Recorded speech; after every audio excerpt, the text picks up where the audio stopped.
बैठिए उसको। No no, आप अपनी जगह बैठ जाइए प्लीज। आप please take your seats, please take your seats, take your seats, please take, nothing is going on. No no, आप अपनी बात कहेंगे और सरकार का पक्ष नहीं सुनना चाहेंगे। This is not the democratic behave. Please गोला जी बैठिए, प्लीज प्लीज, आप सब बैठिए। नहीं प्लीज प्लीज, मैंने माननीय गृहमंत्री जी को बुलाया बोलने के लिए। प्लीज प्रमोद जी, एक मिनट, पॉइंट ऑफ ऑर्डर क्या है आपको बताएं। लेट देम स्पीक, बोलिए पॉइंट ऑफ ऑर्डर क्या है। माननीय गृहमंत्री जी बोले, उनको पूरा अधिकार है आर्टिकल 75 में बोलने का। तिवारी जी बहिष्कार करने का तय कर आए हो क्या? मैं उससे कहीं कोई आपत्ति नहीं कर रहा। रूल क्या है? रूल एक सदन में प्रधानमंत्री नॉट गोइंग ऑन निकट, ये सामूहिक जिम्मेदारी है, सरकार की सामूहिक जिम्मेदारी है। माननीय गृहमंत्री जी जवाब देंगे। नो प्लीज, माननीय गृहमंत्री जी आप बोले। सही नहीं है, please go back to your seats, go back to your seats. Sushmita ji please go back to your seats, go back to your seats please please. माननीय गृहमंत्री जी बोले।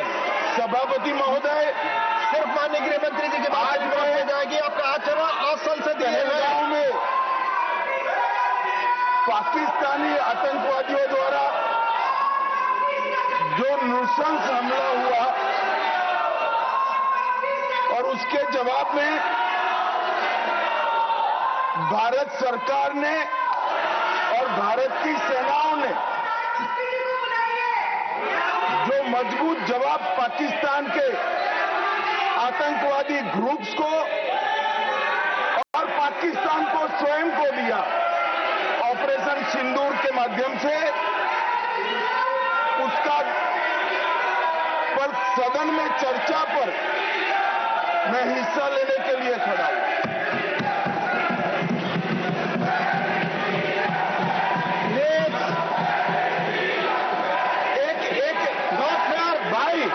एक मिनट सुनो, एक मिनट प्लीज, मैं आपका जवाब देना चाहता हूं। प्लीज हाँ यार, एक मिनट सुनो, एक मिनट, अपनी जगह नहीं कर रहा। प्लीज, दिस इज माननीय अध्यक्ष पूछ रहे पीएम कहा है, इसका जवाब दे रहा हूं। एक मिनट सुनो भाई, आपकी जो डिमांड है उसी का जवाब दे रहा हूं। माननीय अध्यक्ष जी, पीएम साहब इनकी ऑफिस में ही है, उनको ज्यादा सुनने का शौक है क्या? भाई मेरे से निपट रहा है, काहे को प्रधानमंत्री जी को बुला रहे हो? और तकलीफ होगी, ये समझते नहीं है साहब।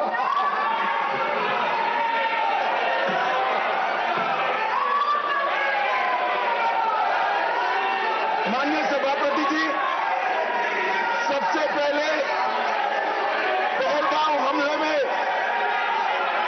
हमारे देश के जो निर्दोष नागरिकों को धर्म पूछकर, चुन कर उनके परिवार के सामने मारा गया।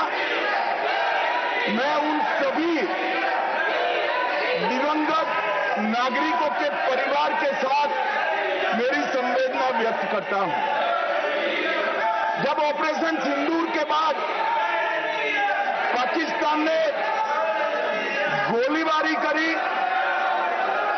वो गोलीबारी में कुछ नागरिक हताहत हुए, वो नागरिकों के परिवारजनों के प्रति भी मैं गहरी संवेदना व्यक्त करना चाहता हूं। माननीय अध्यक्ष जी, ऑपरेशन सिंदूर, ऑपरेशन महादेव, ये दोनों के लिए जिन सुरक्षा बलों ने भारत का सम्मान बढ़ाया है, वो सभी को मैं हृदयपूर्वक बहुत बहुत साधुवाद देना चाहता हूं। मैं सम्माननीय प्रधानमंत्री जी को भी बहुत बहुत अभिनंदन करना चाहता हूं कि इन्होंने देश की 140 करोड़ की जनता की जो इच्छा थी, उसका प्रतिघोष करते हुए सटीक जवाब देने की दृढ़ राजनीतिक इच्छा शक्ति बताई। इसके लिए मैं सम्माननीय प्रधानमंत्री जी को भी अभिनंदन करना चाहता हूं। मान्यवर, सबसे पहले मैं ऑपरेशन महादेव के बारे में बताना चाहता हूं। मान्यवर, परसों ही प्लीज कश्मीर में प्लीज आपको माननीय नेता प्रतिपक्ष सबने सुना, ये सही आचरण नहीं है आप सबका। Please go back to your seat. No माननीय गृह मंत्री आप बोले। नहीं, खड़गे जी कुछ कहना चाहते हैं तो 1 मिनट के लिए बताने दीजिए। बताएं सर, आप सभी लोग अपनी सीट पर जाएं। माननीय एलओपी बोला please go back to your seat. Sir, go back to your seats. First go back to your seats. Mister Gokhale, mister Saket Gokhale, अपनी अपनी सीट पर जाइए। आप अपनी सीट पे नहीं है। Please go back to your seat. Manoj ji, please go back to your seat. Go back to your seats. Go back to your designated seats. Then only available. Yes माननीय डिप्टी चेयरमैन साहब, मैं इसलिए खड़ा हूं ये क्या हुआ? शक्ति सिंह जी, तो मैं do not disturb the house. सब सदन के मेंबर्स का ये पहले से ही डिमांड थी कि 16 घंटे चर्चा होने के बाद हमको इस सदन में प्रधानमंत्री आकर प्रकट होकर वो अपनी बातें रखेंगे और समाधान जो भी हमने सवाल उठाए हैं, बहुत से सवाल उनको संबंधित है। ये नहीं कि आप कैपेबल नहीं है रिप्लाई देने के लिए, ये नहीं कहता मैं। हम आपको निपटाएंगे, तुम हमारे को निपटाओ, हम खेल खेलेंगे। लेकिन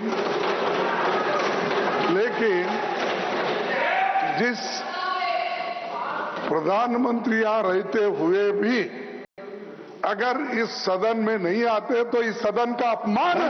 धन्यवाद। नो प्लीज मैंने ये नहीं हो गया। तो इसीलिए आपकी बात सदन का अपमान करना, सदस्यों का अपमान करना ठीक नहीं है। माननीय गृह मंत्री जी, मैं अभी भाषण नहीं कर रहा हूं। माननीय अध्यक्ष जी, इनके मुद्दे का जवाब दे रहा हूं।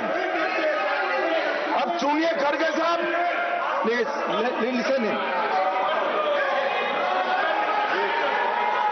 प्लीज मैं आपको माननीय खड़गे जी, मैं आपको इन्फॉर्म करना चाहूंगा, बीएससी मीटिंग में मैंने ऑलरेडी एक्सप्लेन किया था आपके सदस्यों को कि सरकार की ओर से माननीय कोई मंत्री जवाब दे सकता, ये रूलिंग है, आप फोर्स नहीं कर सकते किसी को। प्लीज माननीय गृह मंत्री जी आप बोले। और मान्यवर खड़गे साहब उठा रहे हैं ज्यादातर महत्वपूर्ण मुद्दों पर कांग्रेस पार्टी खड़गे साहब को बोलने नहीं देती है, पीछे से सारे को खड़े करती है और वो ये मुद्दा उठा रहे हैं।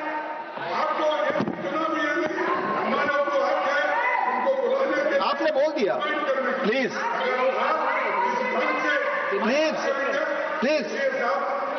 Let him speak. आपको मौका मिला, आपने बोला। इम्पार्शियल सर आए जज का काम कर, लेकिन आप हर बात को टोकते रहते हो। नहीं आपको मौका दिया, बोला। अगर हम क्या यहाँ खेलने आए क्या? आपने को मौका दिया, आपने बोला हमारे पास मैंने भी बताया कि मैंने और हर मीटिंग में क्या स्पष्ट किया तो था। आपने बात की, प्रधानमंत्री की बात की, इधर आपका स्टेटमेंट, इसका काउंटर भी लाया हूं मैं। प्रधानमंत्री को यहाँ माने प्लीज मान्यवर, इसीलिए ये विपक्ष की मांग और स्टैंड दोनों उचित नहीं है, क्योंकि बिजनेस एडवाइजरी कमेटी में ये निर्णय लिया गया था, चर्चा आप जितनी चाहोगी करेंगे, जवाब कौन देगा वो सरकार तय करेगी, माननीय प्रधानमंत्री जी। मुझे मान्यवर ये क्यों जा रहे हैं? मुझे मालूम है मान्यवर मुझे क्यों जा रहे हैं। वो इसलिए जा रहे हैं कि इतने सालों तक वोट बैंक प्रोटेक्ट करने के लिए, आतंकवाद को रोकने के लिए इन्होंने कुछ नहीं किया। ये डिबेट सुनी ही नहीं सकते, ये जवाब है सुनिए।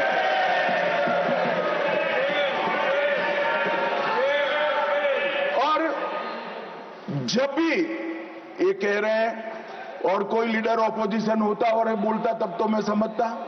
खड़गे साहब बोल रहे हैं ज्यादातर महत्वपूर्ण चर्चाओं में कांग्रेस पार्टी उनके नेता को, लीडर ऑफ ऑपोजिशन को बोलने ही नहीं देती है। और वो मुद्दा उठा रहे हैं कि माननीय प्रधानमंत्री जी जवाब। मान्यवर, मैं सबसे पहले ऑपरेशन महादेव के लिए बताना चाहूंगा।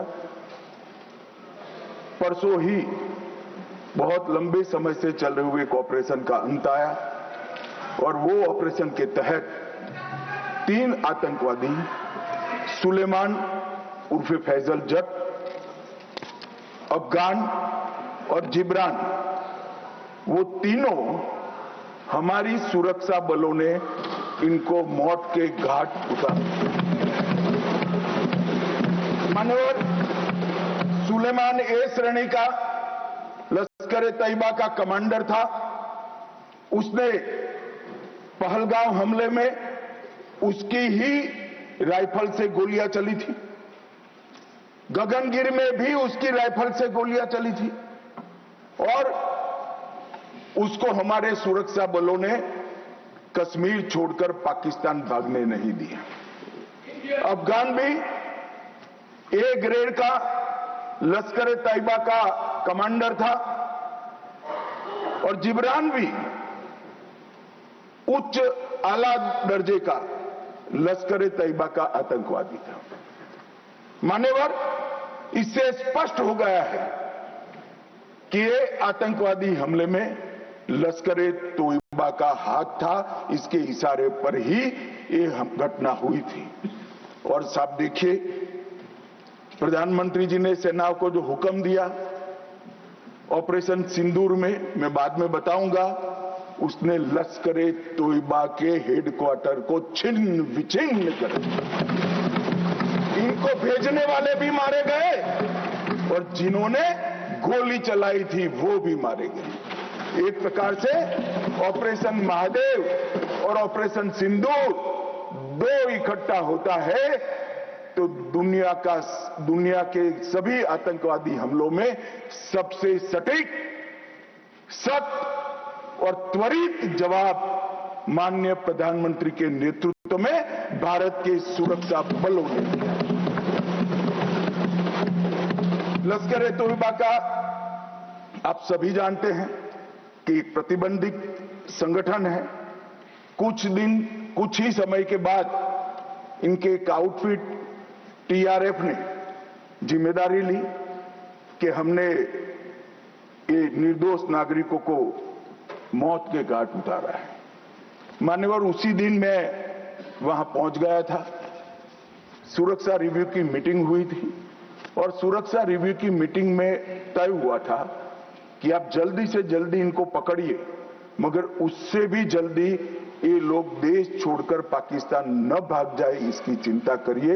इसलिए 100 दिन के बाद भी वो उपलब्ध मिले और मारे गए। मान्यवर, उनके पास से 3 राइफलें बरामद हुई। एक 19M4 कार्बाइन अमेरिकन राइफल है और 2 AK-47 राइफलें मिली। जिस दिन पहलगांव में घटना हुई, हमारे निर्दोष नागरिकों को मारा गया, उस दिन वहां से एनआईए ने खाली कारतूसों को कब्जे लिया था।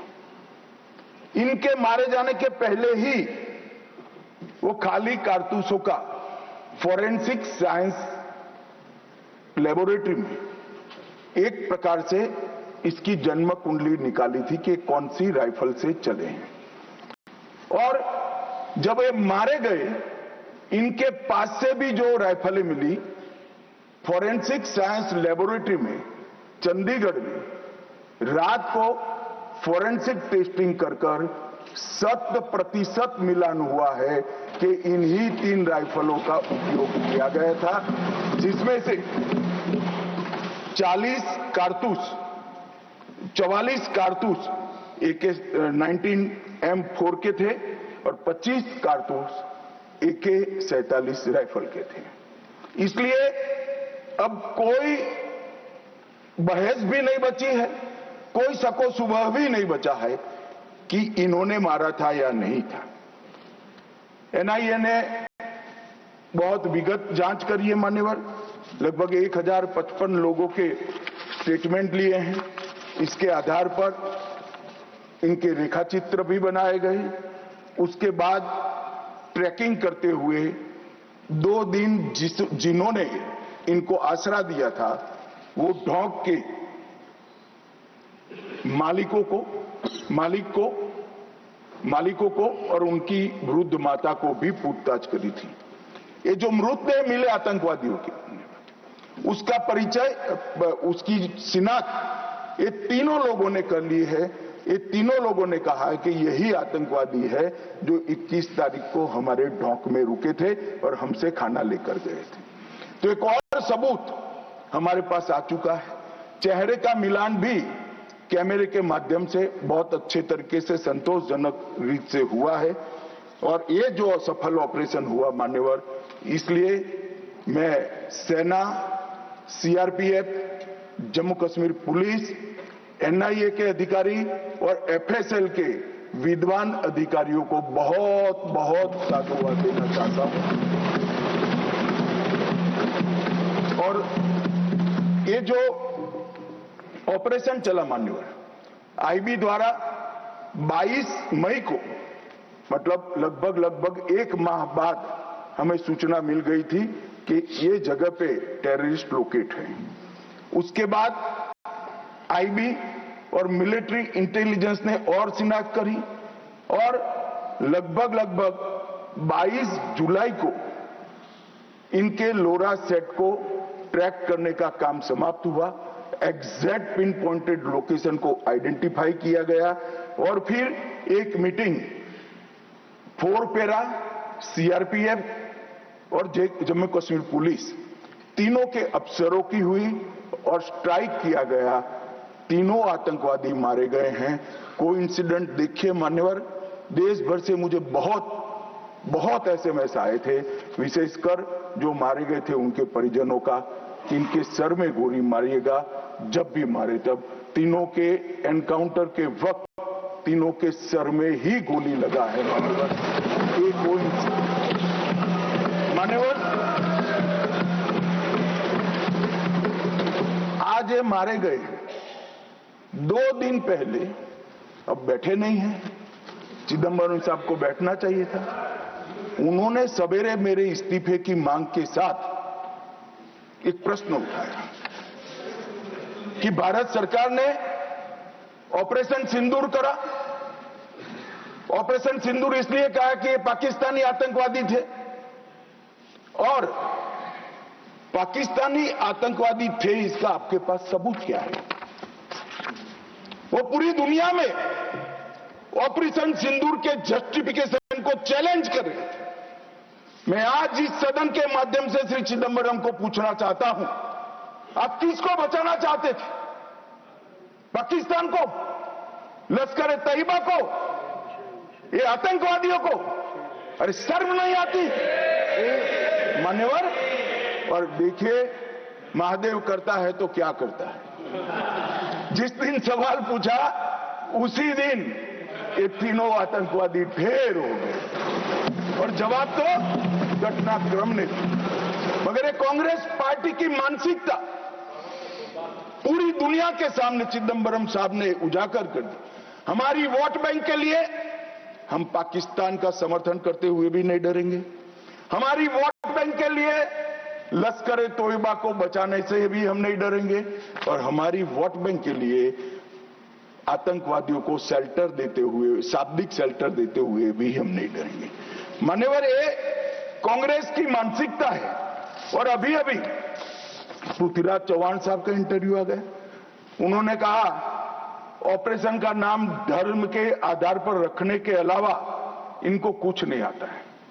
मान्यवर कांग्रेस पार्टी बैठी नहीं है, उनको मालूम नहीं है हर हर महादेव सिर्फ धर्म का नारा नहीं है। शिवाजी महाराज ने जो मुगलों के खिलाफ लड़ाई लड़ी, स्वतंत्रता की लड़ाई लड़ी, और शिवाजी महाराज की सेना का युद्ध घोष था हर हर महादेव। और ये प्रतीक है, ये प्रतीक है हर प्रकार के भारत पर के हमले का, भारत की संप्रभुता पर हमले का और भारत की सीमाओं पर अतिक्रमण के जवाब देने का। और मैं आज यहां से चौहान साहब को भी कहना चाहता हूं कि आप क्या नाम रखना चाहते थे, क्या नाम रखना चाहते, उसका जवाब दीजिए। मान्यवर, ये पूरी चीजों को हिंदू मुस्लिम की दृष्टि से देखते हैं। चौहान साहब का थ्योरी देखें तो आज हमारी सेना के कई सारे हमारी सेना के डिवीजनों का जो नारा है, युद्ध घोष है, कहीं प्रभु रामचंद्र की जय, कहीं जोश बोले सो निहाल सत श्री अकाल है, कहीं जाय बलवान जय भगवान है, क्या सियावर रामचंद्र की जय है, कहीं पर काली माता की जय है। ये सारे उद्घोष आप नहीं स्वीकारते हो, ये भाजपा ने रखे हुए नहीं है मान्यवर। ये हमारी सेना के जवानों से मन से निकलने वाला ये युद्धघोष, इसको हिंदू मुस्लिम के दृष्टि से नहीं देखना चाहिए। और कुछ कोई कहता है कि आज ही क्यों मारे गए। अब देखिए साहब, भाई कितना जिंदा रखना चाहते हैं। मैं भी पूछता हूं आज क्यों मारे गए, मैं तो दूसरी सेकंड मार देना चाहता था, मगर इतना सरल नहीं है। जिन ऊंचाइयों पर ये छुपे हैं, जिस प्रकार की निर्जन जगहों पे 22 दिन तक सीआरपीएफ सेना और जम्मू कश्मीर की पुलिस ड्रोन से भेजे हुए खाना खाकर इतनी कठिन परिस्थिति में इनका पीछा कर मारा है, और आप मुहूर्त पूछ रहे हो क्योंकि क्यों नहीं मानना है आज? क्योंकि आज राहुल गांधी का भाषण था। इस तरह से नहीं चलता है मान्यवर। पूरे देश की जनता कांग्रेस पार्टी को देख रही है। इनकी प्रायोरिटी देश की सुरक्षा नहीं है, राजनीति है। उनकी प्रायोरिटी आतंकवाद को समाप्त करना नहीं है, अपनी वोट बैंक है। उनकी प्रायोरिटी हमारी सीमा की सुरक्षा नहीं है, उनका सेक्युलर और अपीसमेंट का पॉलिटिक्स है मान्यवर।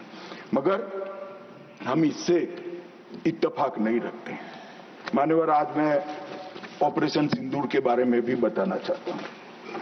22 अप्रैल को हमला हुआ। 22 अप्रैल को ही मेरी प्रधानमंत्री जी से बात हुई। वो विदेश थे। लगभग 2-2:30 बजे के सुमार पे बात हुई। मैं शाम होने से पहले ही श्रीनगर पहुंच गया था। दूसरे दिन सुबह सुरक्षा बैठक उसी रात को कर दूसरे दिन सुबह जहां मृतदेह थे वहां जाकर उनको श्रद्धांजलि देने के लिए गया। मान्यवर, वो मेरे जीवन का ऐसा दिन है जो मैं कभी नहीं भूल सकता।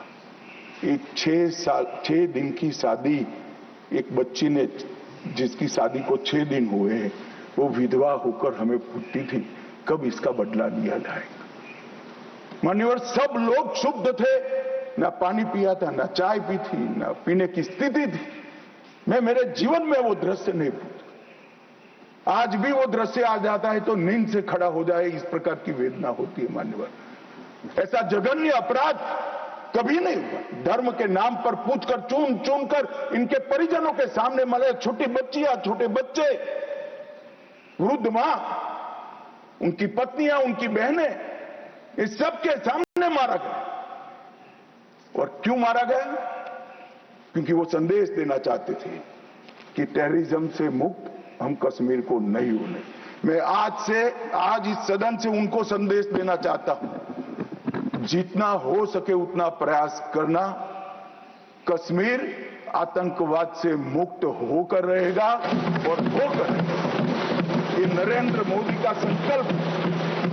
मान्यवर, 23 अप्रैल को, इसके पहले कल भाषण में कहा,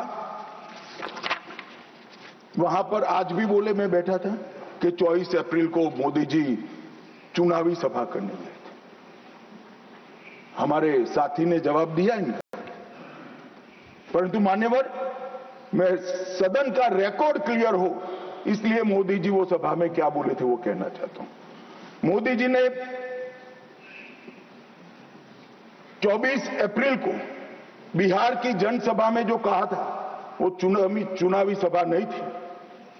वो 140 करोड़ भारतीयों के गुस्से का प्रतिघोष था, जो इस देश के प्रधानमंत्री की जिम्मेदारी है कि देश की जनता की भावनाओं को दुनिया के सामने ढंग से रखे। मैं कोट अनकोट उनके भाषण को पढ़ता हूं। मैंने 22 अप्रैल को पहलगांव का ये हमला केवल निहत्थे पर्यटकों पर नहीं बल्कि पूरे भारत की आत्मा पर हुआ एक दुस्साहसपूर्ण प्रहार है। आतंकवाद के प्रति दृढ़ और कड़ा रुख, आतंकवादियों और इस हमले की साजिश रचने वालों की कल्पना से भी बढ़कर उनको बड़ी सजा दी जाएगी। आतंकियों के बीच बची खुची जितनी भी भूमि है उसको मिट्टी में मिलाने का समय आ गया है। 140 करोड़ भारतीय इस बात के लिए एकजुट है कि आतंक के आकाओं की कमर तोड़ दी जाएगी। भारत हर एक आतंकवादी और उनकी समर्थकों की पहचान करेगा, उनका पता लगाएगा, उनको दंडित करेगा। आतंकवाद कभी भी भारत की आत्मा को तोड़ नहीं पाएगा। न्याय सुनिश्चित करने के हर प्रयास किए जाएंगे। और आज मैं मोदी जी को बहुत बहुत साधुवाद देता हूं उनकी दूरदर्शी। उनका बोला हुआ एक एक शब्द आज सच हुआ है। उन्होंने कहा था आतंकवादियों की बची खुची जमीन मिला देंगे, मिट्टी में मिला देंगे। साहब, उनके ट्रेनिंग के बाद मिट्टी में मिले हैं, इनके हेडक्वार्टर मिले हैं, उनके लॉन्च पैड भी मिट्टी में मिलकर जमीन दोस्त। उन्होंने कहा कि इनके आकाओं को नहीं छोड़ेंगे। मैं बाद में लिस्ट पढ़ता हूं। इनको भेजने वालों को भी हमारी सेनाओं ने मिट्टी में मिला दिया। उन्होंने कहा आतंकवादियों को भी नहीं छोड़े। ऑपरेशन महादेव ने वो तीनों आतंकवादियों को समाप्त कर दिया। मान्यवर, एक प्रकार से मोदी जी ने कहा हुआ वाक्य, हमारी सेना, हमारी वायुसेना, हमारी जल सेना और सभी पैरामिलिट्री फोर्स और जम्मू कश्मीर पुलिस ने उसको अपना कर्म का रास्ता बना दिया और कठोर दंड देने का काम किया है। मान्यवर, 23 अप्रैल को ही एक सीसीएस की मीटिंग बुलाई गई।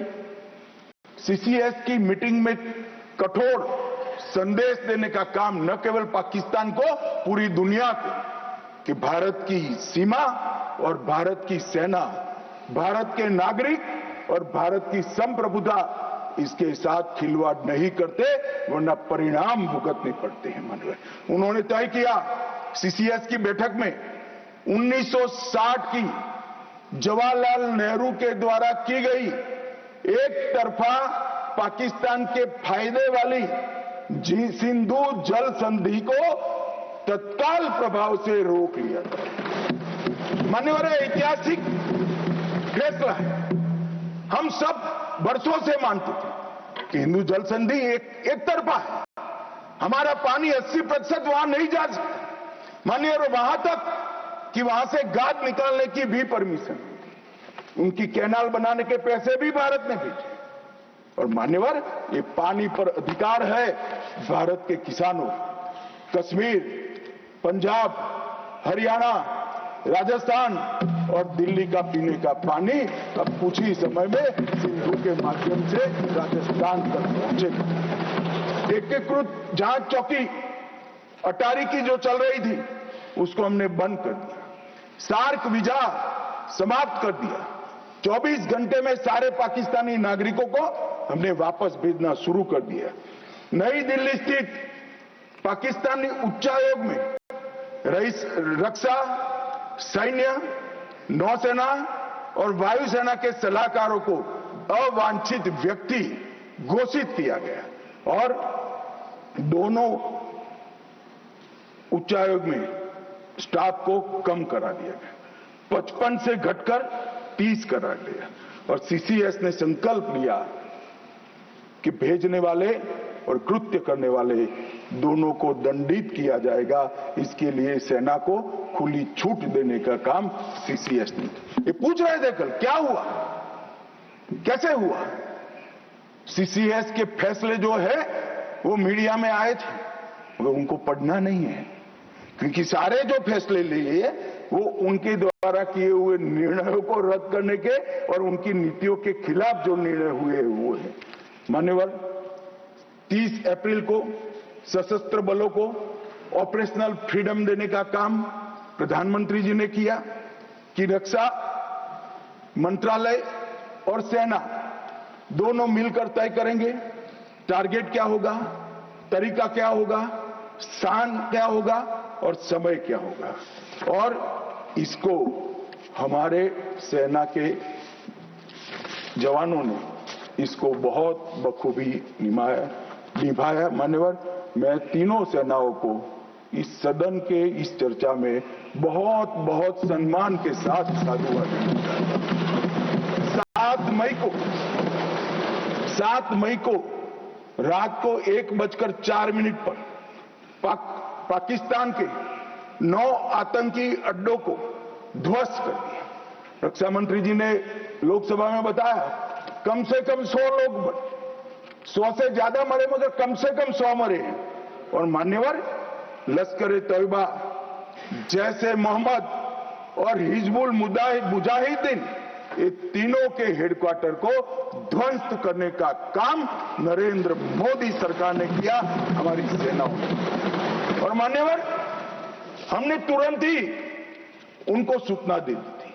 हमने उनको बताया मरकज सुभानअल्लाह बहावलपुर, मरकज तैयबा मुरीद के Mehmoona Zoya camp Sialkot, Sarjal camp Sialkot, Sawai Nala camp Muzaffarabad, Syedna Bilal camp Muzaffarabad, Gulpur camp Kotli, Barnala camp Bhimber और अब्बास कैंप कोटली, उसको हमने समाप्त कर दिया है, तोड़ दिया है।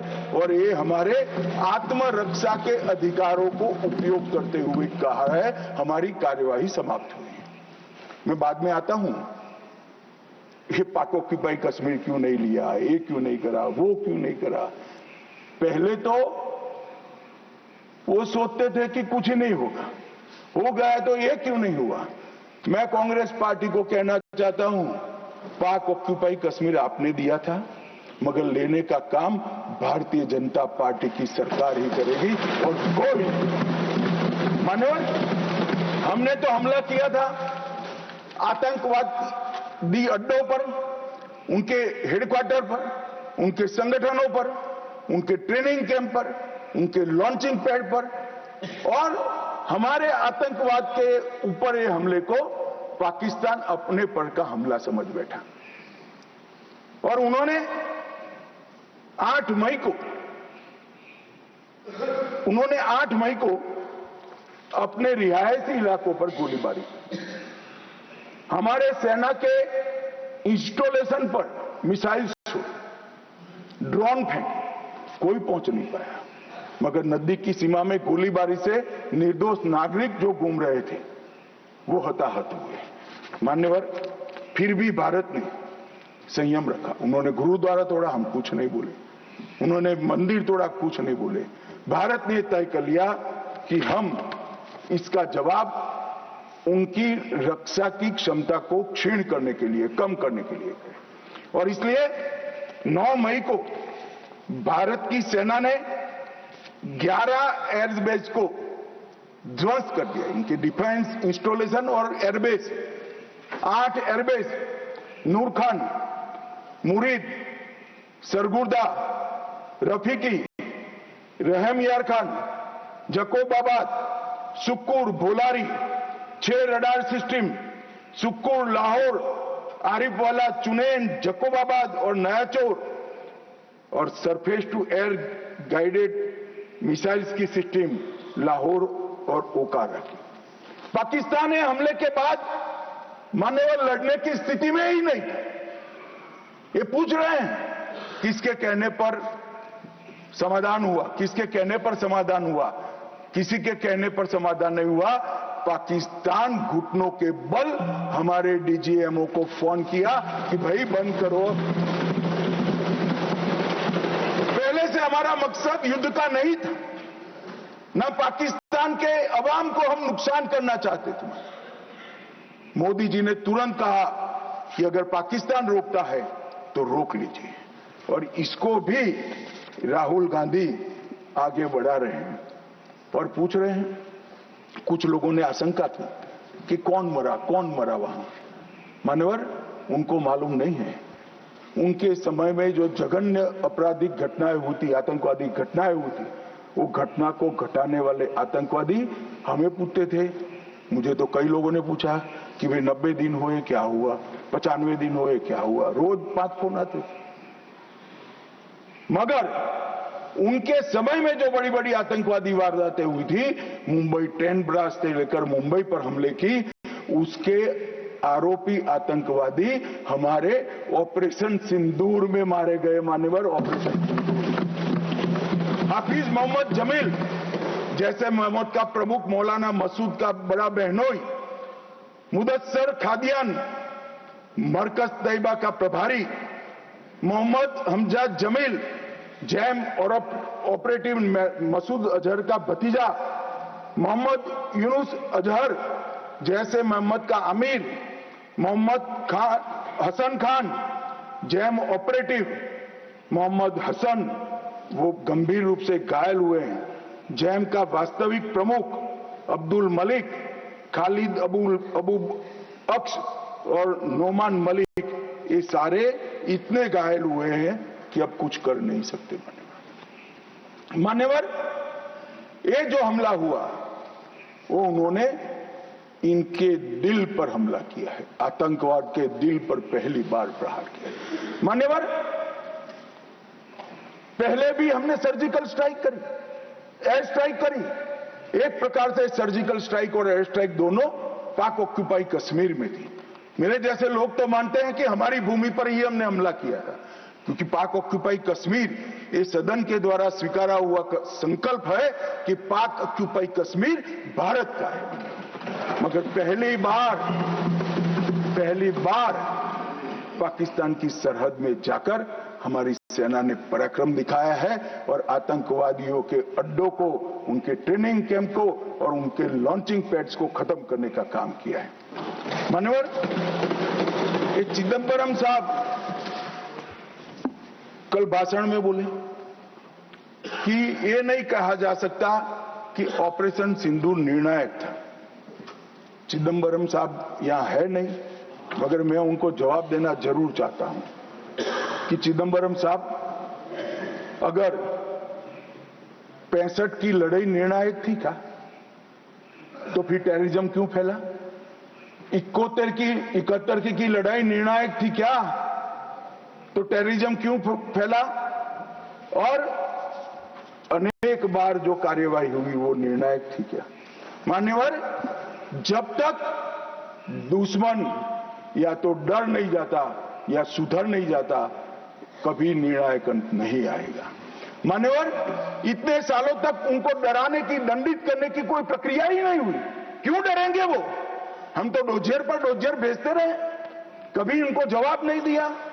नरेंद्र मोदी ने जवाब दिया। मान्यवर, सर्जिकल स्ट्राइक करी, एयर स्ट्राइक करी और ऑपरेशन सिंदूर। खौफ पैदा हो गया।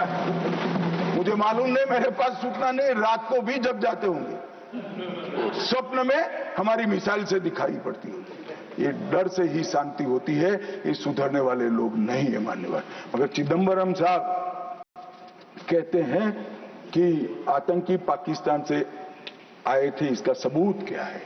चिदंबरम साहब, सबूत तो हमारी एजेंसियों ने ढूंढ लिया। अब आप क्या बोले थे, इस पर क्या बोलना चाहते हैं? मान्यवर, इनके चिदंबरम जी के कार्यकाल में ही अफजल गुरी की फांसी जब तक वो गृह मंत्री नहीं गए नहीं हुई। मान्यवर, बंबई का हमला, बंबई के हमले के बाद आज ये दिग्विजय सिंह चले गए हैं, उन्होंने कहा है तो आरएसएस ने कराया था। मान्यवर, ये क्या बोल रहे हैं? किसके लिए बोल रहे हैं? किसको बचा रहे हैं? क्या कहना चाहते हैं? और हिंदू टेरर का सगुफा किसने छोड़ा? मैं आज दुनिया के सामने, देश की जनता के सामने गर्व से कहता हूं कि हिंदू कभी टेररिस्ट नहीं हो सकता। हम कभी टेररिस्ट नहीं हो सकते। क्या कहना चाहते हैं? फर्जी टाइप के केस बनाए, एक भी केस अदालत में नहीं टिका। देशभक्त संगठनों पर आरोप लगाए आपने, सिर्फ आपकी छिछोरी राजनीति के लिए, क्षुल्लक फायदे के लिए। और फिर क्या कर लिया? फिर भी हार गए। हारे तो ना। और अब हर रोज कह रहे हैं कि आप हमेशा है नहीं, आप हमेशा नहीं रहेंगे, आप हमेशा का तो मुझे मालूम नहीं साहब। मैं 61 का हुआ हूं, 14 से 30 साल तक भारतीय जनता पार्टी की ही सरकार रहने वाली है। मैं चिदंबरम साहब को कहना चाहता हूं, आदत डाल दो, भारतीय जनता पार्टी की सरकार में जी 30 साल तक भारतीय जनता पार्टी की सरकार रहेगी। मान्यवर, मैं 2015 में बोला था हमारी उड़ीसा कार्यकारिणी में, भुवनेश्वर कार्यकारिणी में। अब ये 5 साल गिन लो तो 15 तो हो ही गए और 15 भी हो जाएंगे। मान्यवर, भारतीय सेना के लिए कभी भी इन्होंने तैयारियां नहीं की। चीन के कई जवानों ने चीन की लड़ाई के बाद लिखा, हमारे पास बंदूक छोड़िए, कारतूस छोड़िए, नमक, चीनी और माचिस भी उपलब्ध नहीं थी।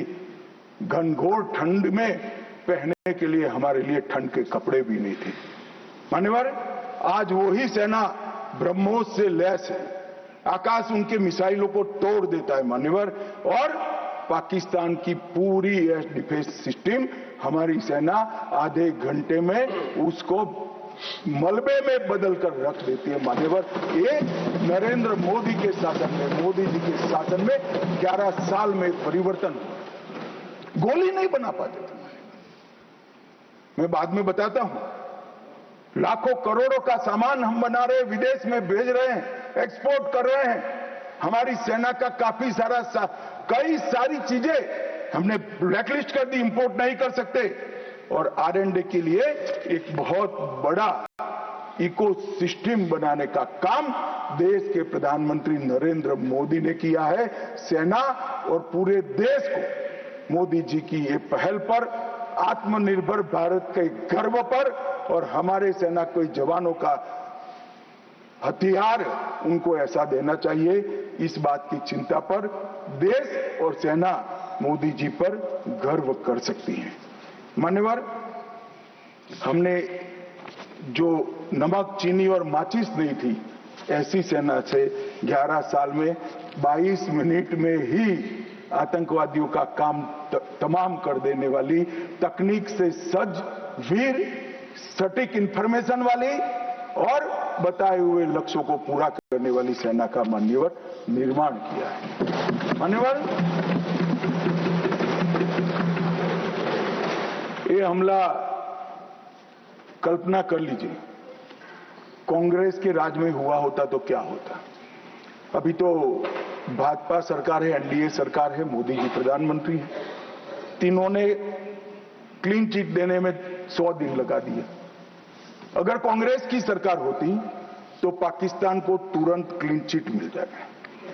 रक्षा मंत्रालय की जगह विदेश मंत्रालय काम करता, रातों रात जेरोक्स मशीनों पर डोजियर तैयार होते, डोजियर वहां भेजते थे और फिर चर्चा करते शर्म अल शेख में, और कुछ नहीं करते साहब। और ये हमें सवाल पूछ रहे, कोई अधिकार नहीं है कांग्रेस पार्टी को, भारतीय जनता पार्टी को आतंकवाद के बारे में सवाल पूछने का। मान्यवर, इस देश के अंदर आतंकवाद फैला, पनपा, बढ़ा, तो इसका एकमात्र कारण कांग्रेस की सरकारों की लचर और तुष्टीकरण से युक्त वोट बैंक की राजनीति रही है। मान्यवर, और आज हमारा सौभाग्य है कि एक ऐसा नेतृत्व है जो ब्रह्मोस मिसाइल्स भेजता है, डोजियर नहीं भेजता है मान्यवर। और नेतृत्व सम्मानीय मोदी। मान्यवर, इस संघर्ष विराम के लिए भी कई सारे कह रहे हैं। मैंने कल सुना रहा, पीओके क्यों नहीं लेंगे, इतना उछल उछल कर बोलते थे। और यहां पर काफी विद्वान लोग बैठे हैं, इनको कुछ संसद की मर्यादा, संसद में बात करने का तरीका, मतलब वास्तविक चीजें बोलने की पद्धति कुछ नहीं सिखाते माने। मैं आज पूरे देश के सामने बात करना चाहता हूं। मान्यवर, ऑपरेशन सिंदूर युद्ध नहीं था। यूएन चार्टर के अनुच्छेद 51 के चैप्टर 7 के तहत हमने आत्मरक्षा के लिए बल प्रयोग का जो हमारा अधिकार है उसको उपयोग किया था। 22 अप्रैल को पहलगाम में आतंकवादियों ने जो हमला किया, हमारे निहत्थे नागरिकों को मारा, और इसके जवाब में आतंकवादियों की पूरी इकोसिस्टम तोड़ने का हमारा अधिकार है। जो विश्व के सभी देशों ने हमारे अधिकारों को स्वीकारा है, वो अधिकार का हमने उपयोग किया था। और जब पाकिस्तान ने ही कहा कि हमें संघर्ष नहीं करना है, तब हमने इसको स्वीकारा। और कहते थे, मैं बाद में बताऊंगा मान्यवर, वो हमें कहने लगे कि भाई क्यों करा, ये ले लेते, वो ले लेते। मैं बाद में जब आपके समय में जो घोषित युद्ध हुए, ये तो घोषित युद्ध नहीं था मान्यवर, मगर घोषित युद्ध हुए कांग्रेस के समय में, इसमें आपने क्या किया है वो बाद में मैं मान्यवर बताता हूं। उसके पहले मैं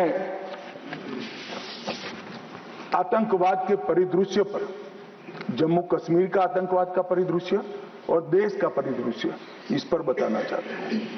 मान्यवर, कांग्रेस देश की सबसे पुरानी पार्टी है और सबसे ज्यादा शासन भी कांग्रेस और उनके साथियों ने देश पर किया है।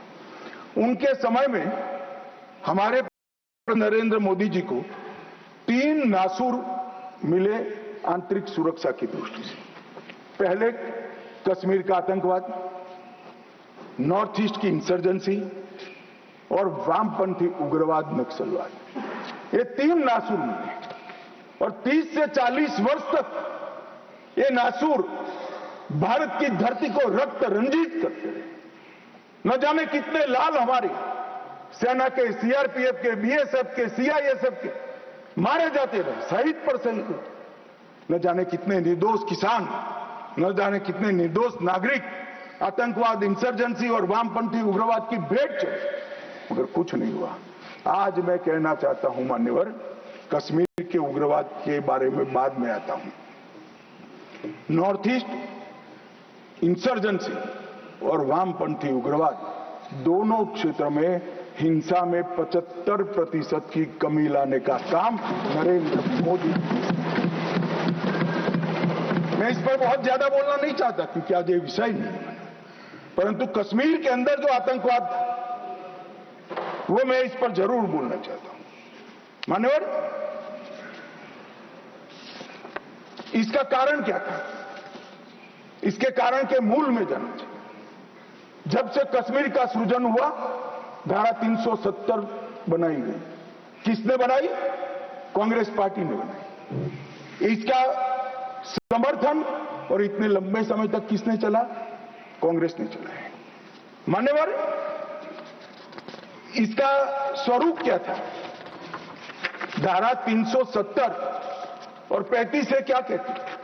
कश्मीर का एक अलग ध्वज होगा, कश्मीर का एक अलग संविधान होगा, और 5 अगस्त 2019 तक ये अलग ध्वज और अलग संविधान चलते रहे। हमारी पार्टी के पहले राष्ट्रीय अध्यक्ष श्यामा प्रसाद मुखर्जी ने इस धारा 370 के लिए अपना बलिदान देने का काम किया, उनकी हत्या की। और क्या हुआ? इससे हमेशा अलगाववाद को पोषण मिलता रहा कि हम भारत के बाकी राज्यों जैसे नहीं हैं, हमें कुछ और मिल सकता है, हमारा तो संविधान अलग है, हमारा राष्ट्रध्वज अलग है। तो हर युवाओं को बरगाले, उनको उकसाने का मौका हमने पाकिस्तान, और कश्मीर के अंदर पहले अलगाववाद की बात हुई, फिर आजादी की बात हुई और वो ही आतंकवाद का मूल बना मान्यवर। और इसके बाद धार्मिक कट्टरता बढ़ाने वाले सारे संगठन इनकी तुष्टीकरण की नीति के कारण चलते रहे मान्यवर। जमायत-ए इस्लामी, कई सारे संगठन जो बच्चों में, युवाओं में, किशोरों में धार्मिक कट्टरता पर बढ़ाते रहे, अलगाववाद बढ़ाते रहे, चलने दिया, चलने दिया, चलने दिया। बैन लगाएंगे तो हमारी वोट बैंक नाराज हो जाएगी मान्यवर। इसके साथ साथ पाकिस्तान ने टेरर ग्रुप बनाए और ये टेरर ग्रुप के प्रवक्ता, इसका नाम है हुर्रियत कॉन्फ्रेंस। हर टेरर ग्रुप ने अपना एक ग्रुप, सिविलियन ग्रुप बनाया, इसके साथ चर्चा करते रहे हैं और उनके परिणाम स्वरूप यहां आतंकवाद बढ़ता गया मान्यवर। मैं आज स्वर्गीय शम्मी कपूर को भी कोट करना चाहता हूं। शम्मी कपूर जी, मैं पार्टी का अध्यक्ष था तब मिलने आए थे। उन्होंने कहा, अमित भाई, मेरा जब गोल्डन पीरियड था, मेरा साल का 30% टाइम कश्मीर में जाता था, इतना शूटिंग होता था कश्मीर। और मैं वहां के लोगों को मिला हूं। प्रोग्रेसिव सोसाइटी थी, महिलाएं प्रोग्रेसिव थी, धर्मनिरपेक्ष बात करते थे, सूफी संतों की बात करते थे, वहां पर कश्मीरी पंडित भी मिलते थे। आज मैं देख रहा हूं कि वो बच्चियां पथराव कर रही है। क्या होगा, किसने बिगाड़ा? तब मैं इसके नीचे गया था मान्यवर, तब मालूम पड़ा कि ये जमात-ए इस्लामी ने पूरी शिक्षा, प्राथमिक शिक्षा पर कब्जा जमा कर रखा था और बच्चों के दिलो दिमाग के अंदर जहर घोलना शुरू किया। तब जाकर ये स्थिति हुई। मगर कोई भी कभी भी ये कांग्रेस इसके मूल में नहीं गई और मान्यवर धीरे धीरे ये बढ़ता गया। मान्यवर नरेंद्र मोदी जी ने तय किया कि ऐसा नहीं चल सकता और 5 अगस्त 2019 को यही ऐतिहासिक सदन में धारा 370 और 35 को समाप्त, और उसके बाद शुरू हुआ टेररिज्म को फैलाने वाले, अलगाववाद फैलाने वाले टेररिस्ट और इनकी इकोसिस्टम संपूर्ण सफाई का एक युग शुरू हुआ मान्यवर। धारा 370, 35 से हटाए गए, जीरो टेरर प्लान बना, एरिया डोमिनेशन की योजनाएं बनी, कैपेसिटी बिल्डिंग की योजनाएं बनी, मल्टी लेवल डिप्लॉयमेंट लगाया गया, तकनीक का उपयोग बढ़ाया गया, जेल प्रबंधन बढ़ाया गया, ड्रोन रोधी सिस्टम और गन तैनात किए गए मान्यवर। हम सब ने देखा, देश की जनता ने देखा, कई आतंकवादी मारे गए, 10-10 हजार के जनाजे निकले मान्यवर। हमने कठोर निर्णय लिया, आतंक में लिप्त किसी भी व्यक्ति का जनाजा नहीं निकलेगा, जहां मरेंगे वही दफना दिया। और मान्यवर, इस वक्त कांग्रेस पार्टी ने विरोध किया था, फारूक अब्दुल्ला जी की पार्टी ने विरोध किया, आतंकी समर्थन को चूर चूर कर नौकरियों से निकाला गया, पासपोर्ट और गवर्नमेंट कॉन्ट्रैक्ट के हेतु इनको अघोषित किया गया। 75 पाकिस्तानी समर्थक सरकारी कर्मचारियों को ड्यू लीगल प्रोसेस से बर्खास्त करा दिया गया। बार काउंसिल सस्पेंड कर भारत के संविधान को मानने वाली बार काउंसिल प्रस्तावित की गई। यूएपीए अदालतों की स्थापना हुई और लगभग मई 22 से लेकर मई 25 तक 2267 प्रकरण यूएपीए के दर्ज हुए। इनकी पूरी टेरर फाइनेंस की इकोसिस्टम को ध्वंस किया। एनआईए और ईडी ने बहुत अच्छी कार्रवाई की, कई एसओपी बनाई गई और 347 संपत्तियों को जब्त कर दिया गया। एक और जमात-ए इस्लामी और ऐसे संगठनों को हमने बंद करने का काम किया और दूसरी ओर मान्यवर इनकी इकोसिस्टम को भी हमने समाप्त कर दिया। मैं आज इस सदन के रिकॉर्ड के लिए बैन किए हुए संगठनों का लिस्ट पढ़ना चाहता हूं। द रेजिस्टेंस फ्रंट टीआरएफ, जिसने घटना करी थी, people's anti fascist front, Tehreek ul Mujahideen, Jamaat ul Mujahideen, Jammu Kashmir Ghaznavi force, Khalistan tiger force, हिब्ज ul Tahrir, Jamaat Islami, Jammu Kashmir liberation front, Jammu Kashmir democratic freedom party, Muslim league Jammu Kashmir, Tehreek Hurriyat, Muslim conference Sumji group, Jammu Kashmir national front, Jammu Kashmir people front league, Jammu Kashmir people's league, Jammu Kashmir Ittihad Musalman Awami action committee और इसके साथ साथ सिख फॉर जस्टिस और पीएफआई को भी हमने बैन कर दिया। और मान्यवर, परिणाम क्या हुआ? परिणाम ये हुआ 2010 में 10 से 15 की एवरेज ऑर्गेनाइज टाउन पिल्टिंग, हमने भी दृश्य देखे हुए जो समय कपूर ने चिंता की थी, छोटी छोटी बच्चियां पथराव करती थी, 2564 सालाना होते थे, 2564 पथराव की घटना हुई। 2024 के बाद एक भी घटना नहीं हुई। ऑर्गेनाइज हड़ताल जिसका वो लोग ऐलान करते थे, पाकिस्तान के बैठे हुए हुर्रियत के आका सालाना 132 दिन घाटी बंद रखते थे। 3 साल से एक भी हड़ताल का ऐलान नहीं हुआ है, हिम्मत नहीं है।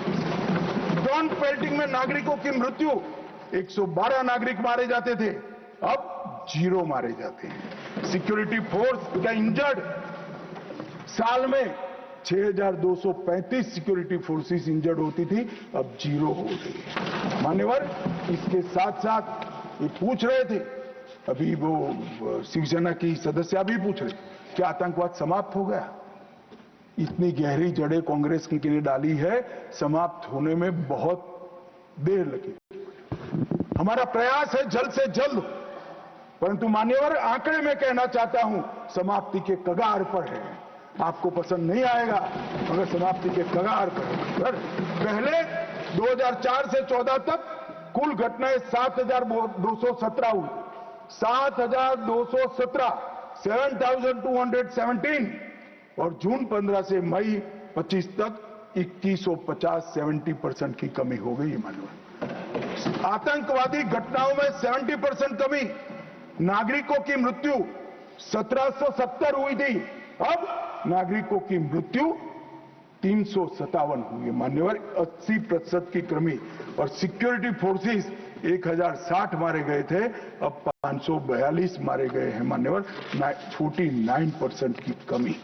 मान्यवर, इसके साथ साथ हमने कश्मीर के अंदर ढेर सारा काम किया है। मान्यवर, लगभग 59,000 करोड़ की 53 परियोजनाएं थी। चिनाब पर विश्व का सबसे बड़ा पुल बना, 8.5 किलोमीटर लंबी बनिहाल सुरंग बनी, उधमपुर, श्रीनगर, बारामुल्ला तक रेल पहुंची, जोजिला सुरंग और बनिहाल सुरंग बने, रोजगारी का सृजन 63,000 लोगों का हुआ।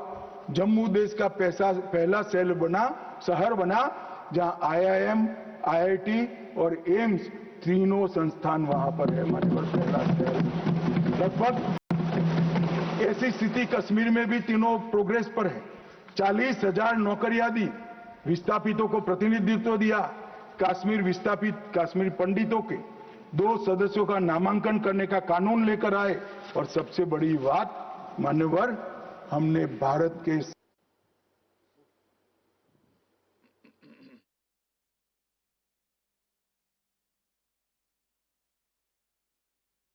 राजनीति से न पंच था, न सरपंच था, न तहसील पंचायत थी, न जिला पंचायत। आज जम्मू कश्मीर में 34,260 जनप्रतिनिधि चुने हुए जम्मू कश्मीर के नागरिकों की सेवा कर। मान्यवर, पहले चुनाव होते थे। मुझे एक सेना के रिटायर्ड जनरल मिले, बाद में मैं बताता हूं। उन्होंने कहा, अमित भाई, हमारा काम तो मुख्य सुरक्षा का नहीं था, वो तो भगवान भरोसे थी। सबसे बड़ा काम फर्जी वोटिंग करना था। कराते थी प्रशासन, हम इनकार करते थे। कई लोगों को मेमो दिए गए, फिर भी हम अड़े रहते थे। 3%, 4% वोटिंग होती थी। आज नरेंद्र मोदी के शासन में जिला पंचायत के चुनाव में 98.3%। जनरल इलेक्शन में अब तक का सबसे ज्यादा वोटिंग आजादी से। ये बताता है वहां लोकतंत्र प्रस्थापित हो रहा है। मान्यवर, और 63% हुआ। और 1,000 करोड़ से रुपये से ज्यादा पैसा पंचायतों को सीधा देने का काम किया। मगर मान्यवर क्यों हुआ, मैं आज पूरे सदन को बताना चाहता हूं। मैं अभी इस बात को कभी उजागर नहीं किया, मगर मुझे लगता है मौका भी है और दस्तूर भी है। जब से प्रधानमंत्री जी प्रधानमंत्री की कुर्सी संभाले, तब से उनके दिलो दिमाग पर कश्मीर की शांति का भूत था। अहरनीश सुधर। मान्यवर 2015 में पार्टी का अध्यक्ष बना। मोदी जी ने मुझे जनरल सिन्हा के घर पर भेजा। जनरल सिन्हा जो कई साल तक कश्मीर में सेवा की, नॉर्थ ईस्ट में भी सेवा की, एनसीआर में रहते थे। मैं 3 दिन उनके घर पर बैठा, उन्होंने पूरी डिटेल बताई। फिर कश्मीर से जुड़े हुए 25 लोगों की अलग अलग सूची दी। इनके साथ मैंने घंटों चर्चा की थी और मोदी जी ने भी अनेक लोगों को बुलाकर चर्चा की। मगर मोदी जी करते हैं वो बताते नहीं है, मगर मुझे कुछ तो मालूम है, क्योंकि काफी सरपंच को मिले थे, इनकी मिनट्स मेरे पास आई थी। पार्टी की दृष्टि से युवाओं से मिले थे, धार्मिक नेताओं से मिले थे, जम्मू के लोगों को मिले, घाटी के लोगों को मिले और नेशनल कॉन्फ्रेंस के एमपीओ को भी मिले थे। और ढेर सारा मंथन 2014 से चलता था। वो मंथन अंत में कश्मीर के अंदर, आज मैं विश्वास के साथ कह रहा हूं साहब, आतंकवाद समाप्ति के कगार पर है। आतंकवाद समाप्ति के कगार पर। एक जमाना था कि पाकिस्तान को आतंकवादी पाकिस्तान से भेजने ही नहीं पड़ते, हमारे कश्मीर के युवा हाथ में हथियार उठा लेते।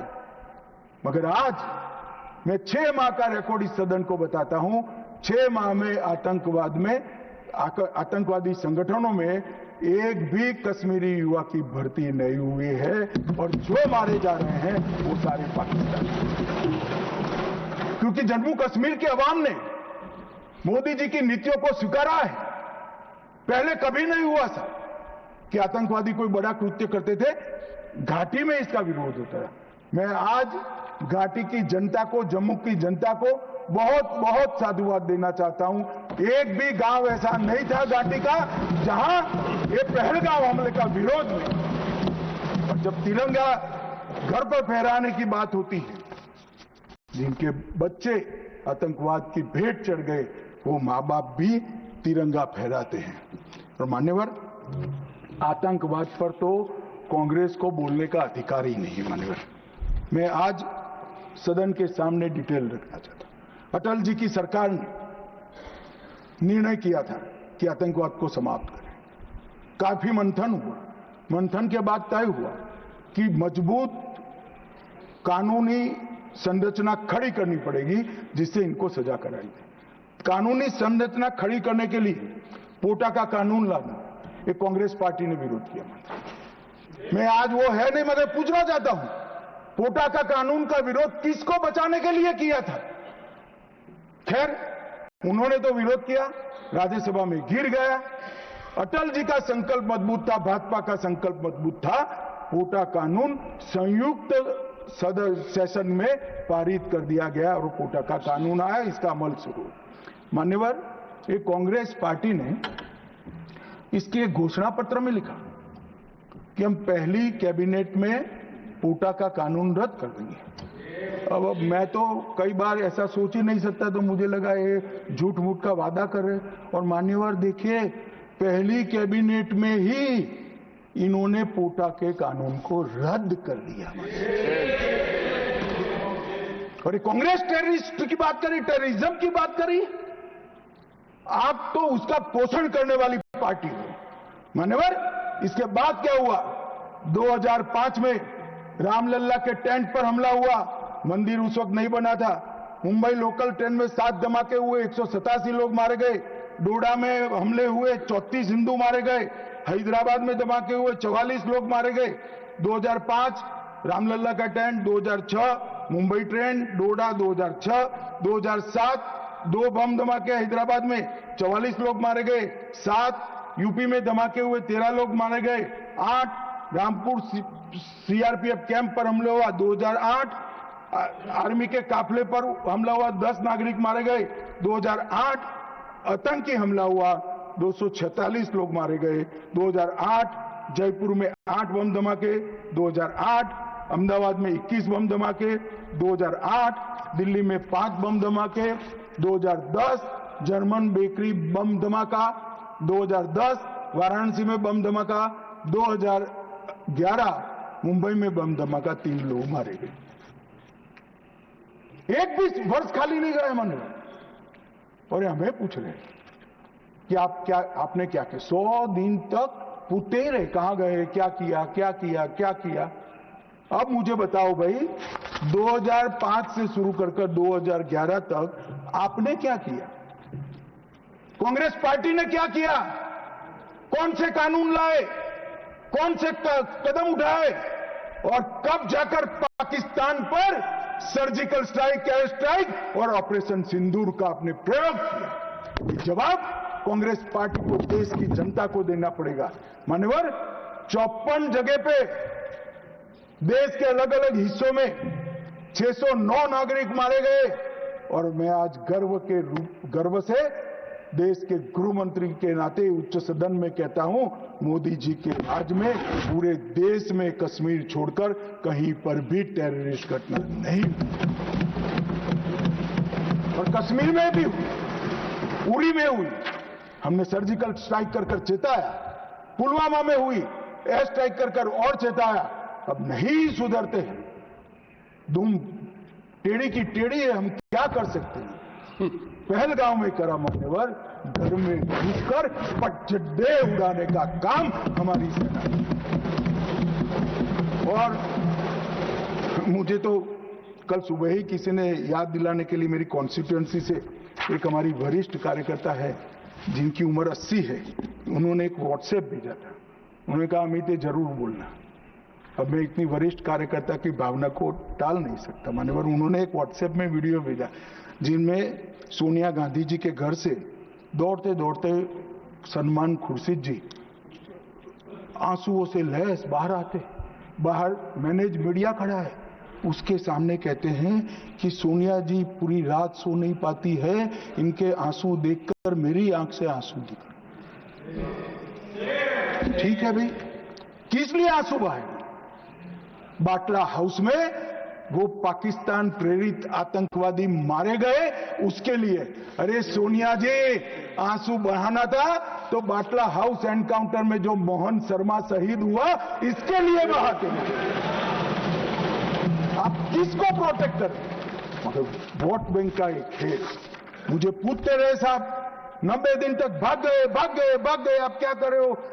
25 दिन हो गए, 35 दिन हो गए, 40 दिन हो गए, सिंदूर इसका जवाब नहीं, आतंकवादी कहां गए?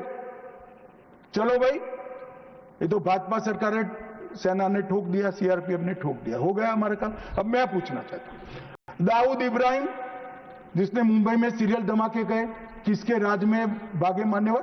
कांग्रेस के राज में। सैयद सलाहुद्दीन किसके राज में भागा? कांग्रेस के राज में। टाइगर मेमन किसके राज में भागा? कांग्रेस के। अनीस इब्राहिम किसके राज में भागा? रियाज भटकल किसके राज में भागा? कांग्रेस। इकबाल भटकर किसके राज में भागा? मिर्जा सादाब किसके राज में भागे? और इसका हिसाब कौन देगा? उनको मालूम था देना पड़ेगा साहब, इसलिए बहिष्कार करते। वो स्वयं भाग, आतंकवादियों को भगाया और वो भी भाग गए। और हमने मान्यवर 11 साल में यूएपीए में 2019 में अमेंडमेंट किया। इसके तहत, अमेंडमेंट के तहत 57 लोगों को आतंकवादी घोषित किया है। एनआईए का अमेंडमेंट किया, देश के बाहर जांच करने के हमने अधिकार लिए। एनएसए का हमने सख्त उपयोग किया, 370 को बैन किया, निरस्त कर दिया, पीएफआई को बैन किया, मैक को मजबूत किया, आईसीजेएस का हमने स्थापना किया, नफीस का स्थापना किया, पीएमएलए से टेरर फाइनेंसिंग को रोक दिया और नेट ग्रिड से माध्यम से पूरे देश के आतंकी संगठनों को एक कंप्यूटर की क्लिक पर लाकर रख दिया। मान्यवर, हमने पूरी इकोसिस्टम तैयार करी। और मान्यवर, ये जो कह रहे हैं, कल पूछ रहे थे कैसे आते हैं, मान्यवर मैं फिर से कहना चाहता हूं कि इतनी कठिन सरहद, कई जगह सुरंगें बनाते हैं और बना सकते हैं मान्यवर, इसको रोकने के हम तकनीकी उपाय कर रहे हैं, कुछ समय में ही हो जाएगा। मगर कुछ नाले ऐसे हैं मान्यवर, वहां इतना बहाव होता है, वहां कोई चौकी नहीं लग सकती, चौकी बह जाएगी।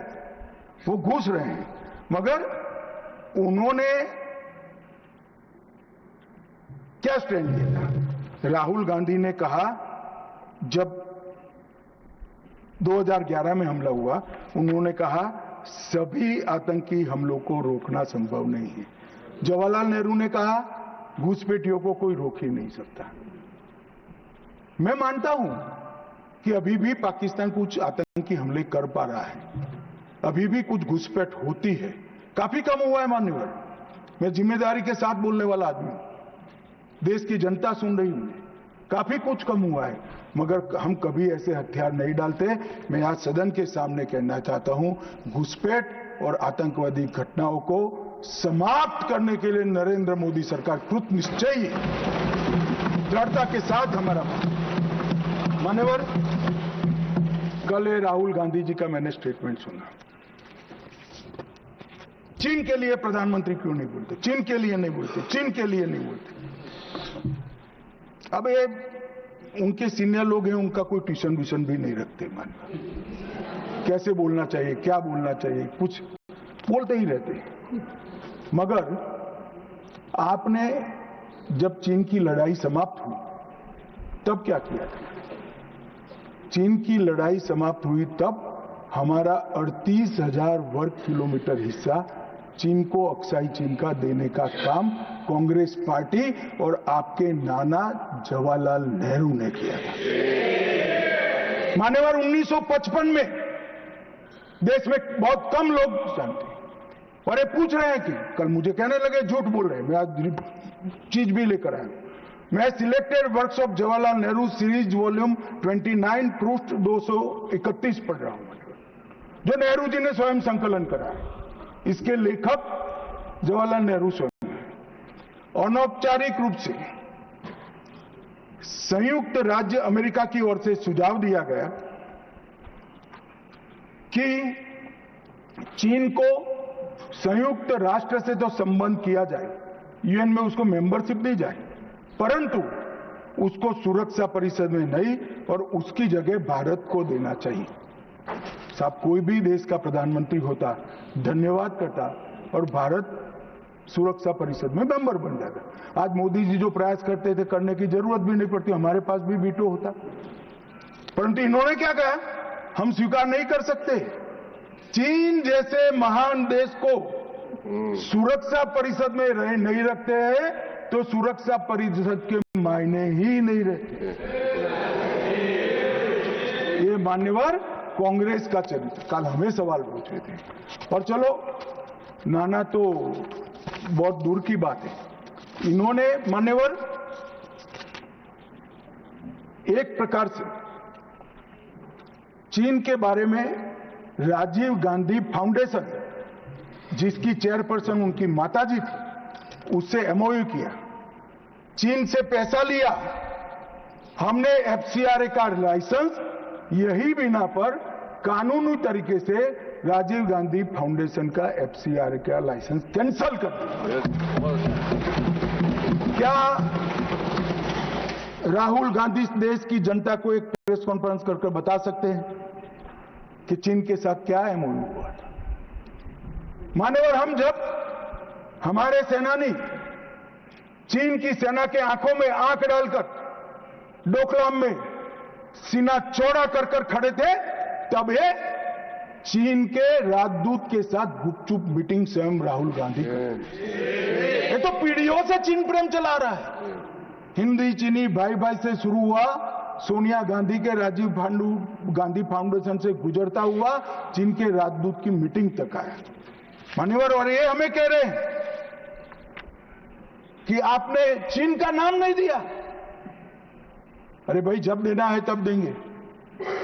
और हमारे विदेश मंत्री ने बहुत मजबूती के साथ इसका जवाब दिया। हर चीज प्रधानमंत्री को बोलने की जरूरत नहीं है, मगर आप देश की जनता को बताओ जरा, क्या एमओयू हुआ था, कितना पैसा लिया गया, चीन के राजदूत के साथ युद्ध की स्थिति में कैसे बात कर सकते हो? और आप प्रतिपक्ष के नेता हो, 38,000 स्क्वायर किलोमीटर भूमि चली गई। और साहब इरिस्पॉन्सिबिलिटी देखे, कहते हैं वहां घास का तिनका भी नहीं उगता। अब नेहरू जी का सर मेरे जैसा था सर, तो हमारे महावीर त्यागी थे, उन्होंने कहा कि साहब आपके सर पर भी एक बाल नहीं है, क्या इसको चीन बेच दे? क्या रिस्पॉन्सिबिलिटी है, कितने इरिस्पॉन्सिबल जवाब हो। और अभी संधि की बात करें, मान्यवर, मैं 71 के युद्ध में हमारा विजय हुआ, इंदिरा जी प्रधानमंत्री थी, बहुत अच्छा काम हुआ, विजय हो गया। 93,000 पाकिस्तान के सैनिक युद्धबंदी थे। 93,000 पाकिस्तानी सैनिकों को शिमला समझौते में लौटा दिया। पाक ऑक्यूपाई कश्मीर नहीं मांगा। अगर उस वक्त इंदिरा गांधी, इस देश की दिवंगत प्रधानमंत्री जी, पाक ऑक्यूपाई कश्मीर लिखवा लेती तो आज आतंकवाद देश में आ ही नहीं सकता था। मान्यवर, पाक ऑक्यूपाई कश्मीर भी आ जाता। मान्यवर, इसके साथ साथ हमारा 15,000 वर्ग किलोमीटर क्षेत्र हमारे कब्जे में था पाकिस्तान, वो भी दे दिया। पाकिस्तान के 93,000 युद्धबंदियों को दे दिया, हमारे सिर्फ 54 पकड़े गए थे, वो वापिस नहीं आए। आज भी इनके परिवारजन उनकी राह देख। मान्यवर, ये क्या संवेदनशीलता है, क्या समझौता किया आपने। और साहब, जनरल मानेक साहब, जिनको 71 युद्ध का आर्किटेक्ट कहा जाता है, उन्होंने एक इंटरव्यू में कहा था, जनरल मानेक साहब के इंटरव्यू में कहते हैं, शिमला में भुट्टो ने भारत के नेतृत्व को मूर्ख बनाया। वो इंटरव्यू अंग्रेजी में, इसलिए मैं कोट अनकोट पढ़ा था। I told her, into bracket उन्होंने छापा है Indira Gandhi, that I told her that he, into bracket Bhutto, I told her that he has made monkey out of you.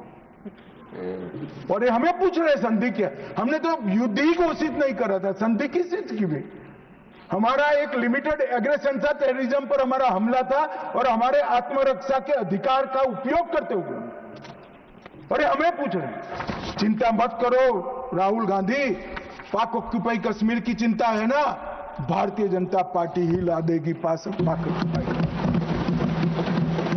आप नहीं ला पाए, कांग्रेस पार्टी नहीं ला पाई, हमें लाए। और मान्यवर, पाक ऑक्यूपाई कश्मीर छोड़िए, पाकिस्तान की रचना ही कांग्रेस पार्टी ने की थी। मैं कम से कम इतना तो जिम्मेदारी के साथ कह सकता, मैं उस वक्त निर्णायक स्थिति में होता तो भारत माता के टुकड़े कभी सिग्नेचर नहीं करता। उम्र हो गई थी, जल्दी थी, प्रधानमंत्री बनना था, देश के टुकड़े टुकड़े करते, आज तक देश पछता रहा है। मान्यवर, आतंकवाद के मुद्दों पर अंतर्राष्ट्रीय मंचों में हमारी देश की फजीहत करती। मुंबई अटैक के बाद शर्म अल शेख सम्मेलन हुआ, जिसको पूरी दुनिया की डिप्लोमेसी में बलूचिस्तान ब्लंडर के नाम से जानते हैं। उसमें प्रस्ताव किया कि दोनों देश आतंकवाद के शिकार हैं। अब भला दुनिया में कोई पाकिस्तान को आतंकवाद का शिकार कह सकता है क्या? लोग हमारे मरे हैं, जवान हमारे मरे हैं, और आपने उनको पाकिस्तान को सर्टिफिकेट दे दिया। मान्यवर, और भारत पाकिस्तान के आधिकारिक बयान में भी बलूचिस्तान का जिक्र किया। इनका आंतरिक मामला था, हमारा कोई लेन देन नहीं है।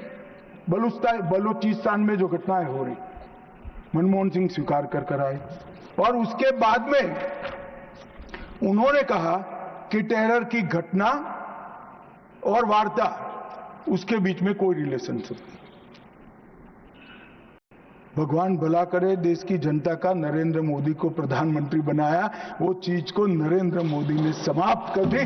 जब तक टेररिज्म नहीं रुकता है, वार्ता नहीं हो सकती। मान्यवर, आज ये लोग जो बोल रहे हैं, विदेश नीति पर सवाल उठा रहे हैं, मैं उनको कहना चाहता हूं कि मोदी जी को G20 कई सारे देशों को मिला है, राजीव गांधी फाउंडेशन में एक स्टडी करा दो, हर देश में हुआ G20 और भारत में हुआ G20।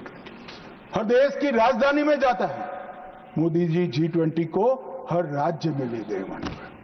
हमारी संस्कृति, हमारी क्षमताएं, हमारा पावर, हमारा लोकतंत्र पूरी दुनिया के सामने रखने का काम नरेंद्र मोदी ने किया और पूरी दुनिया स्वीकार कर रही है कि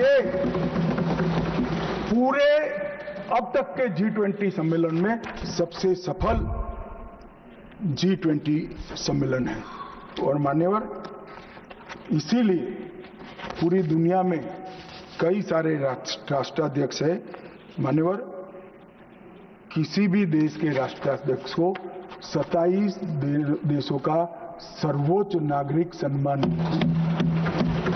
और ये विदेश नीति की बात है, 27 देश अपने सर्वोच्च नागरिक सम्मान से नरेंद्र मोदी को सम्मानित करते हैं।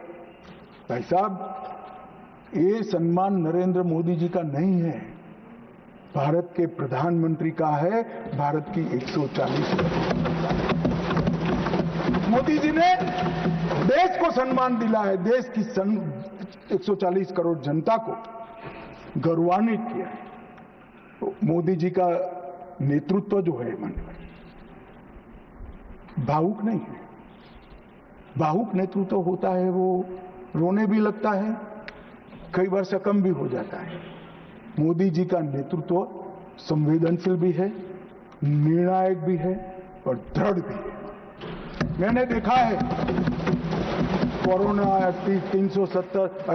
370 ऑपरेशन सिंदूर, ये सारा छोड़ दो, कोरोना में मैंने देखा है इससे बड़ी आफत इस सहस्त्राब्दी में भारत पर नहीं आई। अड़ीग होकर अपने रास्ते पर चलते रहे और जब कोरोना समाप्त हुआ, पूरी दुनिया ने कहा सबसे अच्छा प्रबंधन भारत ने किया।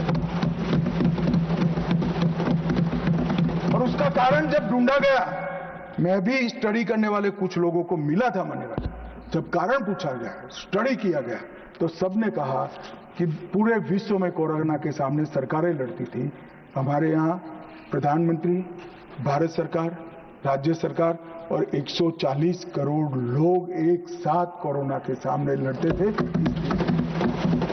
मजाक उड़ाते, घंटी बजाने से कोरोना चला जाएगा, दिया जलाने से चला जाएगा, कर्फ्यू करने से अपने आप चला जाएगा। उनको मालूम नहीं था, जनता के मन में जागरूकता लाते थे।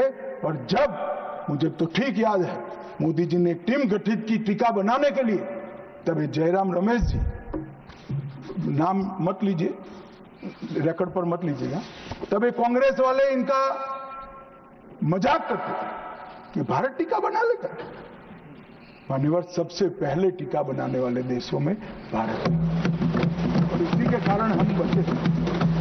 मान्यवर, 11 साल में समग्र दुनिया ने भारत की क्षमता को स्वीकारा है। भारत 11वें नंबर से चौथी सबसे बड़ी अर्थव्यवस्था बना। जीडीपी हमारा 4.19 ट्रिलियन हो, $1 ट्रिलियन की डिजिटल अर्थव्यवस्था बनी। प्रति व्यक्ति आय, जयराम रमेश जी हमेशा पूछा करते हैं, निर्मला जी बताती भी नहीं है, 68,572 से बढ़कर 1,33,488 हो। मान्यवर, राष्ट्रीय राजमार्ग का नेटवर्क 60% बढ़ा, 159 ऑपरेशनल एयरपोर्ट है, 31 लेकर मोदी जी ने इनिंग शुरू करा था, अभी समाप्त नहीं हुआ। 136 वंदे भारत ट्रेन है, 1500 ट्रेन अमृत स्टेशन योजना के तहत विकसित हो रहे हैं। 97% से अधिक भारतीय रेल का विद्युतीकरण हो चुका है। भारत दुनिया का सबसे बड़ा मोबाइल फोन उत्पादक देश बनने के कगार पर है। भारत तीसरा सबसे बड़ा स्टार्टअप इकोसिस्टम बन चुका है। मोदी सरकार में 118 यूनिकॉर्न बने। रक्षा क्षेत्र में हमारा उत्पादन 1.27 लाख करोड़ हुआ और निर्यात 21,000 करोड़ हुआ। विश्व का सबसे बड़ा पुल भारत में है, विश्व का सबसे लंबा पुल भारत में है। देश का सबसे लंबी अटल सेतु भारत में बनी, भारत का पहला वर्टिकल लिफ्ट रेल पुल मोदी जी के समय में हुआ, और सबसे बड़ा एनएच भी मोदी जी के समय में बना, और सबसे बड़ी उपलब्धि कई पीढ़ियों से गरीबी जिनको दस रही थी मान्यवर, 60 करोड़ लोगों को घर में बिजली, गैस, शौचालय, शुद्ध पीने का पानी, 5 किलो अनाज और 5 लाख तक का इलाज देने का काम। ये नहीं समझ रहे। आपकी जो इच्छा हो मैं मान्यवर एनालिसिस के साथ इस सदन में जिम्मेदारी के पूर्वक कहना चाहता हूं, जब भी भारत की आजादी का इतिहास 25 साल के बाद शताब्दी के वर्ष लिखा जाएगा, ये मोदी एरा स्वर्ण अक्षरों से लिखा जाएगा, किसी ने और मान्यवर कई सारे चीजें जो भारत के स्वाभिमान से साथ जुड़ी थी, हमारे इतिहास के साथ, हमारी संस्कृति के सम्मान के साथ, वो सारी चीजों को इन्होंने 75 साल तक लटका कर रखा। मैं आज एक लिस्ट पढ़ना चाहता हूं। अचीवमेंट जो हुए, आर्थिक विकास हुआ है, प्रजा का आत्मगौरव उड़ा है मान्यवर। आर्टिकल 370 को हमने हटा दिया, 3 तलाक समाप्त कर दिया, यूसीसी शुरू हो चुका है, राम मंदिर का निर्माण अयोध्या में रंग चंग के साथ हो गया, न्यू एजुकेशन पॉलिसी में मातृभाषा में शिक्षा पर हमने बल दिया, काशी, उज्जैन, शारदा पीठ, करतारपुर कॉरिडोर बनाए, राजपथ का नाम बदलकर कर्तव्य पथ रख दिया, योग को वैश्विक पहचान दिलाई, नया सैनिक चिन्ह वीर छत्रपति शिवाजी महाराज के निशाने पर रखा, संसद के अंदर सेंगोल की स्थापना की, राष्ट्रीय युद्ध स्मारक का स्वदेशी निर्माण किया, अंडमान और निकोबार द्वीप समूह के नाम बदलकर सुभाष बाबू और परमवीर चक्र विजेता बने हुए हमारे सेनानियों पे एक साथ रखे, और इसके साथ साथ कई सारी उपलब्धियां ये एरा में हुई। मान्यवर सबसे बड़ी उपलब्धि है 2047 में मुझे एक विदेशी पत्रकार ने कहा, मैं लंबा बैठा था, मैं उनकी थॉट प्रोसेस को जानना चाहता। अब मैं जो सुनना चाहता था तीसरे ही वाक्य में कि अब भारत को कोई रोक नहीं सकता। तो मैं उनको पूछा क्यों? उन्होंने कहा अब तक भारत ने अपना लक्ष्य ही तय नहीं किया था, कैसे अचीव करता। मैंने बोला अब क्या हुआ कि अब मोदी जी ने तय कर दिया कि जब 100 साल का भारत होगा, आजादी के 100 साल होंगे, तब विश्व में हर एक क्षेत्र में हम नंबर 1 पर होंगे और महान भारत। और मान्यवर मुझे मालूम है मोदी जी का ये भाषण, मोदी जी का संदेश आज 140 करोड़ भारतीयों का संकल्प बना हुआ है, और मुझे विश्वास है 140 करोड़ भारतीयों पर और हमारे युवाओं पर। शायद हमें से काफी लोग 2047 में नहीं होंगे, परंतु 2047 में जो भी भारतीय होंगे वो देखेंगे कि विश्व में भारत नंबर 1 बन चुका है। मान्यवर भारत को नंबर 1 बनना है तो हमारी बाहरी सुरक्षा और आंतरिक सुरक्षा बहुत महत्वपूर्ण है। ऑपरेशन सिंदूर की चर्चा में मैं देश की जनता को कहना चाहता हूं, युद्ध होता है तो हमला वहां पर से भी होता है, यहां से पर से एक भी हमला ऐसा नहीं जाएगा जिसका जवाब दिया नहीं जाएगा, और आतंकवाद को हम समाप्त कर रहेंगे। 31/3/26 को नक्सलवाद समाप्त हो जाएगा, इसमें किसी को शंका नहीं। और अंत में जिन सदस्यों ने इसमें हिस्सा लिया है, बहुत सम्मान के साथ उनका धन्यवाद कर और फिर से एक बार ऑपरेशन महादेव में जिन्होंने हिस्सा लिया है वो सभी को पूरे सदन की ओर से और व्यक्तिगत मेरे रूप से बहुत बहुत साधुवाद देता हूं।